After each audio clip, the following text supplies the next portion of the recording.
বন্ধুরা, আপনারা ডেভিড হেয়ারের নাম তো অবশ্যই শুনেছেন, কিন্তু ডেভিড হেয়ার সম্বন্ধে অনেক তথ্য আমরা জানি না। সেটা হচ্ছে ডেভিড হেয়ার কোথায় থেকে এসেছিলেন। ডেভিড হেয়ার এসেছিলেন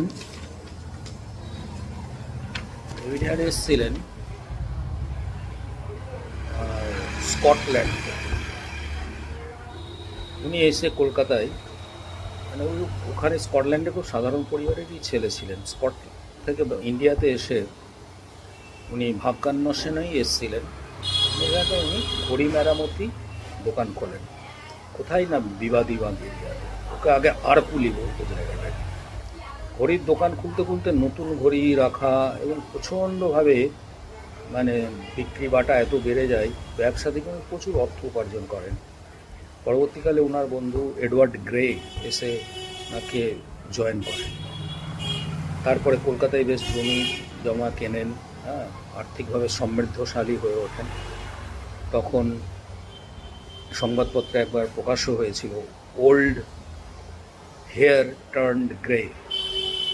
তো যাই হোক, তারপরে উনি অ্যাকচুয়ালি ইন্ডিয়াতে সকলের শিক্ষা দীক্ষা কী করে বাড়ানো যায় সেই স্কুল খোলার উদ্যোগ নিতে শুরু করেন।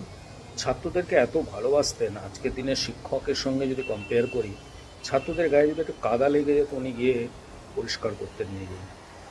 ছাত্রছাত্রীদের গার্জেনদেরকে বলতেন যে আপনারা দোল ফোল এইসবে পয়সা খরচ না করে এডুকেশনের পারপাসে ছেলেমেয়েদের পিছনে একটু বেশি পয়সা খরচ করুন প্লিজ।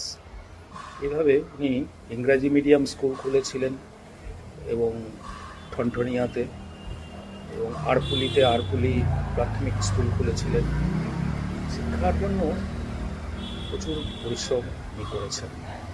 মাত্র 25 বছর বয়সে স্কটল্যান্ড থেকে এখানে চলে এসেছিলেন। আজীবন উনি এই আমাদের ভারত কলকাতায় কাটিয়ে দিলেন এবং উনি মেডিকেল কলেজ কলকাতায় 1835 সালে গড়ে তুলতে এবং ছাত্রদের অ্যানাটমি শেখানোর জন্য পণ্ডিত মধুসূদন গুপ্তকে দিয়ে সব সার্জারি প্রচলন করেছিলেন। সেটাও খুব তার অগ্রণী ভূমিকা ছিল। কলেজ স্ট্রিটের একাধিক শিক্ষা প্রতিষ্ঠান গড়ে উঠেছে ওনার জন্য। যাই হোক বন্ধুরা, ডেভিড হেয়ার সম্বন্ধে